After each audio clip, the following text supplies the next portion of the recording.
We use it every day. And this would be the shortest version of it. I simply call it warm-up A. There's a longer version that's essentially the same exercises, plus a few more that we tack on at the end, and we do it for a longer duration. So normally we do this every day for 20 meters, and then the ground-based or stationary exercises we do for 8 reps. Okay. So first exercise is low skips with arms swinging forward. And we have low skips with arms swinging backwards. And by a low skip, that's just your run-of-the-mill little kid out doing a skip because they know how to. Low skips with arms crossing.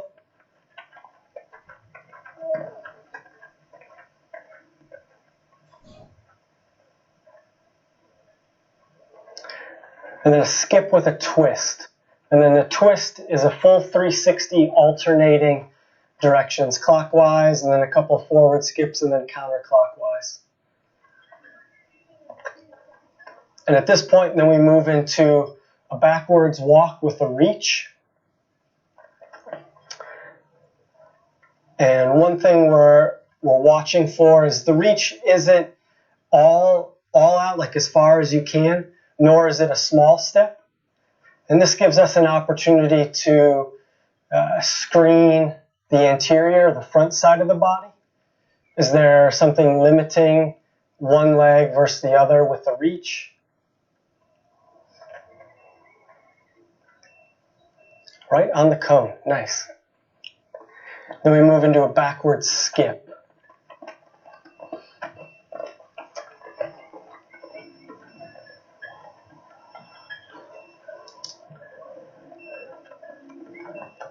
And then butt kicks.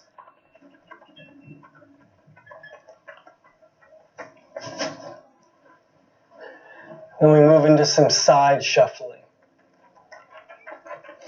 All these exercises can be, a way to say it would be expanded or contracted. So if an athlete has pain or discomfort moving side to side, these activities could easily be walked.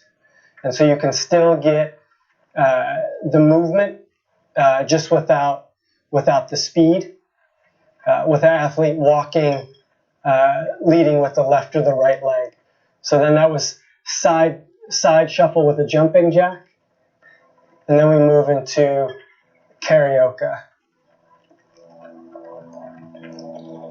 And both Christine and Maddie do a nice job here with hip rotation. Oftentimes you'll see an athlete not rotate the hips left to right, and they'll pull a leg forward, and then they don't do a good job of actually rotating the hips back from where they came from. And so in that one, both Christine and Maddie had good hip rotation left to right. So after that, we move into a quick skip. And this one can be a single leg quick skip. And Maddie's going with her left leg, Christine is going with her right leg. On this one, basically one leg has a greater path of travel, and the other leg is a little bit more like a pogo stick. And we want to see good dorsiflexion. And that would be true on all of these exercises. We want to see, and dorsiflexion is toe pointed towards knee. Plantar flexion would be toe pointed away. And so we had a single leg left, single leg right, and now we have an alternating quick skip. With both of these, I'd say both athletes could have a little bit more roll with a heel to toe, but that's not too bad. That could be an indicator of some kind of calf or hamstring tightness, which could be residual from the workout we did yesterday.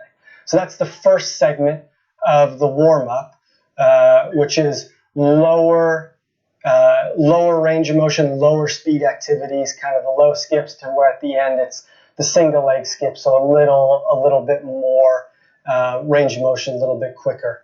on that. From here, we'll move into stationary or ground and some ground-based dynamic flexibility exercises. Okay. After we've done the first part of the warm-up, which is the mobility exercises with the variety of skipping and the lateral shuffling, then we move to stationary and ground-based dynamic flexibility. And the first thing we'll do is leg swings. So athletes will do 8 each leg facing the fence, or in this case, the goalpost. And then they would do 8 each leg with the facing the side. So Maddie's turning there, Chris turning. And it's important that oftentimes on the back, so when the foot comes behind the body or across the body, the athlete will slow down and not go through the full range of motion. And so both Christine and Maddie are doing a nice job with the leg behind the body, which is then a quad hip flexor stretch. And then we'll move into a hurdle trail leg, and there's going to be forward and backward here on both legs. And one thing we're watching for is we want to see the knee stay above the foot with the forward and back.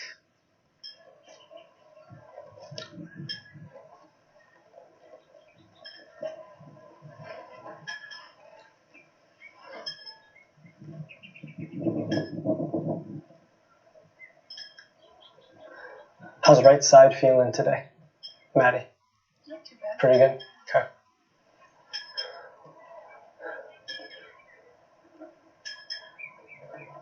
Some folks will when they do this drill, they'll emphasize kind of a fast leg into the ground. We're not doing any of that here. The whole point of the hurdle trail leg is a forward and backward hip mobility. So we're not trying to work on any kind of specific hurdle technique with that. Okay.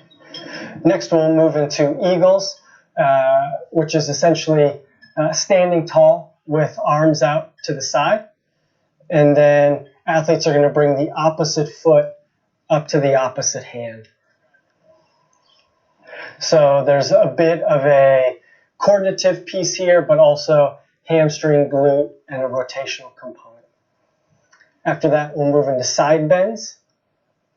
And on this one, the athlete's imagining a line extending through their spine above their head and down through their legs. And they're reaching towards that line, towards center, with both up and a down. And then there's also a little tip to the side here, and that's where the side bend is. And so there's going to be a stretching and engagement through tricep, through serratus muscles through the side of the body. Okay. Next, we'll move into table position exercises. And so this one, I think people have different names. We just call it Camel and Old Horse. So it's a arching of the back and then a extension and flexion of the spine, basically. And then we'll move into a cat cobra. So stretching back, and then the athlete is going to come forward with hips on the ground, and then there's going to be a good anterior stretch with the cat cobra.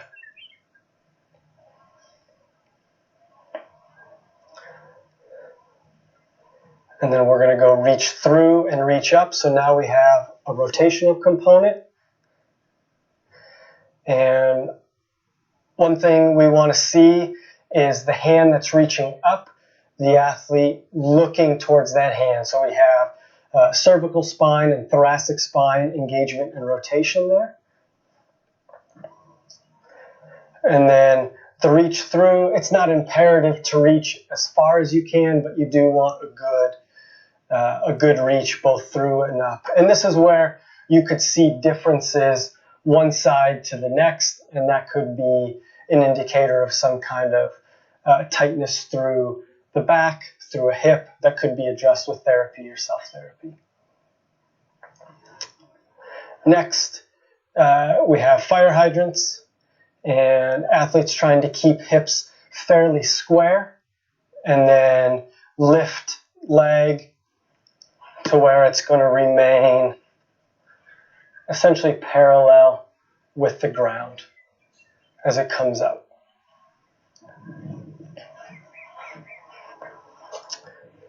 And then we'll move into donkey kicks. And you can see a difference. Christine has a little bit more movement through her back. Maddie's a little bit more stationary in that. I wouldn't necessarily say one is correct and one isn't. It's just going to be individual differences with the athlete, potentially where an athlete has restrictions, potentially what an athlete's comfortable doing. And then last, we'll have low whips. And with the low whips, the athlete's going to move outside their body and then across their body, touching the toe on either side.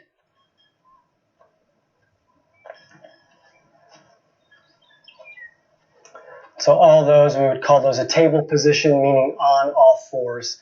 And so that's where all the ground-based stuff initiates, from that position on all fours. And then that's the dynamic flexibility portion of the warm-up. Jeff, if you're at a parking lot or a trailhead that's got gravel or got concrete, how does this work then? So one option that most athletes have is they have an old yoga mat or a towel with them, and so you can put that out. Or like here at the track, we don't have those mats, so we've got some grass, and I guess in a pinch you just tough it out and kneel on some rocks. But typically a small towel or a yoga mat gets the job done. Jeff, how long does it take athletes to memorize everything we've seen up to this point? I can't memorize anything. A week of doing it every day? Yeah, about a week of doing it every day. I can't memorize anything, so I write it down. But the athletes doing it every day, yeah, roughly a week. Yeah. And then, and just to be clear, you do this before every workout, whether it's a threshold run or a long run or an easy day? Correct. Yeah, it's our standard starting. We don't do any running before it. We do this to start, and then we would go do our easy running before doing a workout, or we do this before going out and doing our easy run, or this before going out and doing our long run. This is the starting point. Thank you. Yeah. Okay.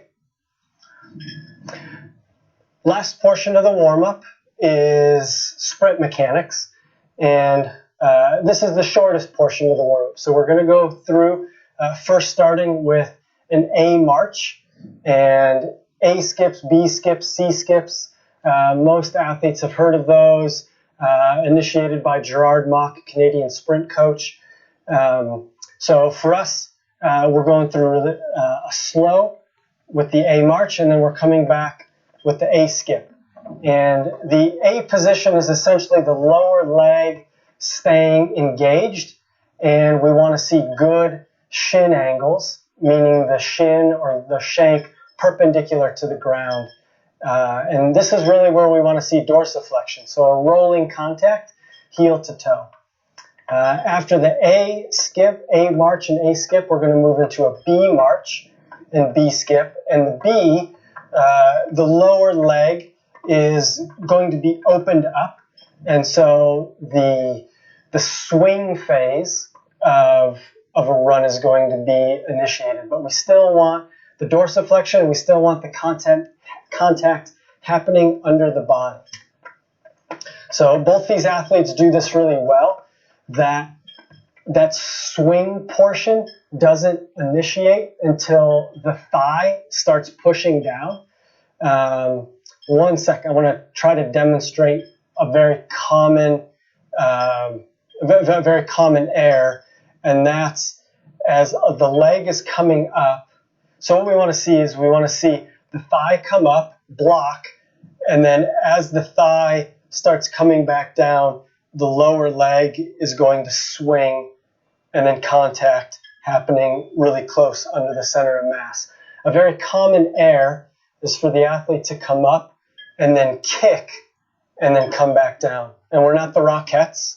We're not on Broadway. And so we want the thigh to come up and then a forceful initiation down, causing a pendulum effect, and then the foot to come back under the center of mass, or very close to it. If we landed right under, we'd fall on our face. So that's the sprint mechanics. The last thing we'll end with are 2 ankle dribbles, and we can go.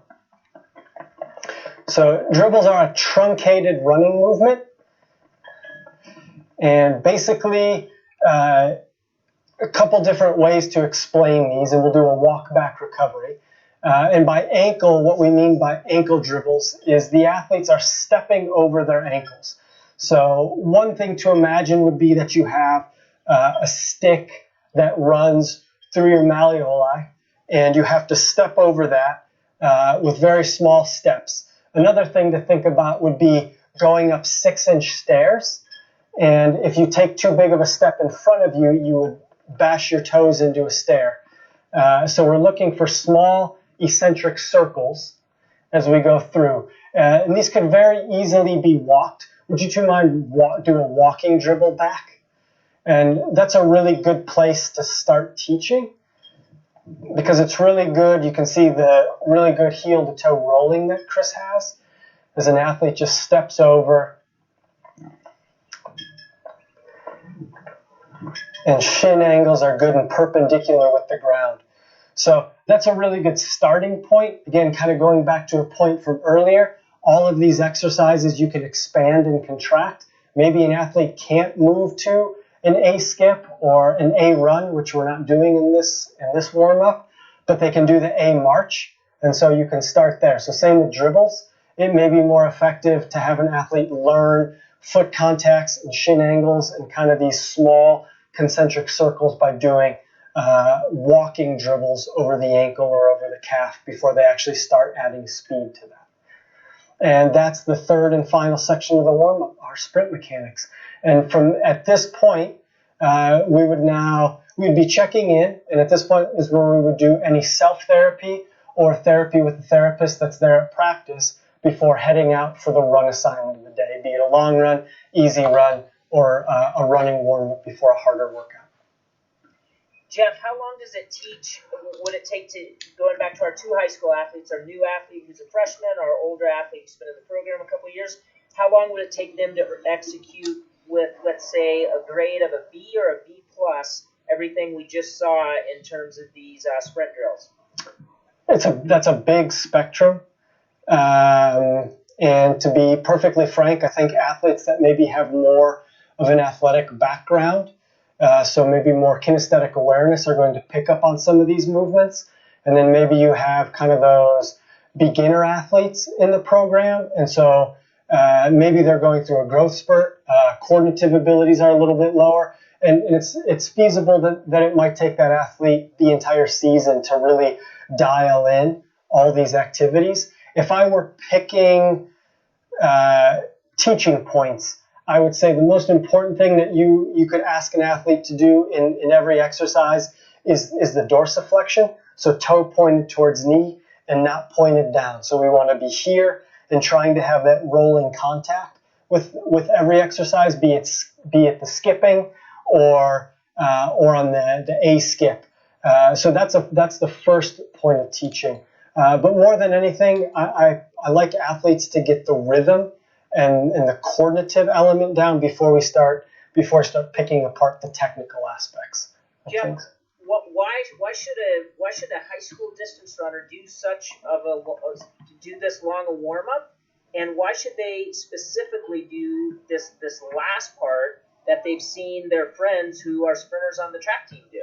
Yeah, so I think the first part, so Christine and Maddie's roommate is known to watch them do the warm-up before going on a run with them. And The joke is that, well, that the first mile you're supposed to feel like garbage.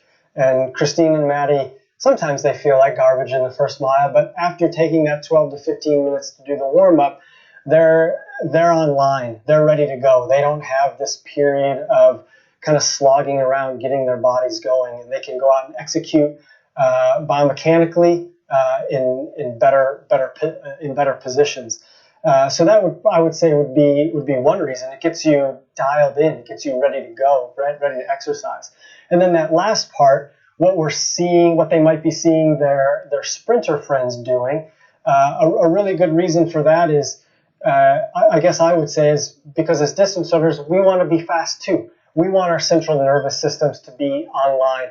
We want to execute movements efficiently. We want to execute movements in ways that are going to produce good force, that are going to help us move faster. And so if something like a warm-up kind of teaches us good postural positions, that's something that we want to do also as a distance runner. For something like the dribbles, that's a really good activity to start getting your central nervous system online, because when you can do those faster, the ground contacts happen pretty quick, and then you're ready to go. Jeff, why is the dorsiflexion important on those last portions we saw? Yeah, so this is potentially for some people a controversial topic. Dorsiflexion. So if your foot is in that position and you're running, the speed that you're going, your foot is going to self-select where it lands. And there's been a lot of debate, and there's literature out there that talks about foot strike and how you should land. And I'm a firm believer that the velocity that you're traveling is going to dictate where your foot lands. So whether that's further back, closer to your heel, closer to your midfoot, or closer to your forefoot. Being in a dorsiflex position allows your body to self-select based on the speed that you're traveling and the terrain that you're on, where it's going to be most effective to contact to impart force into the ground. The slower you go, the more time your body needs to impart force. So you're going to land further back. The faster you're going, Usain Bolt style as a sprinter, the farther forward you're going to land on your foot, because you literally don't have as much time to be on the ground because of how fast your center of mass is going. So dorsiflexion, learning dorsiflexion, sets up the ability for the body to do the best job it can to determine where it needs to land. Thanks so much, Jeff. Yeah.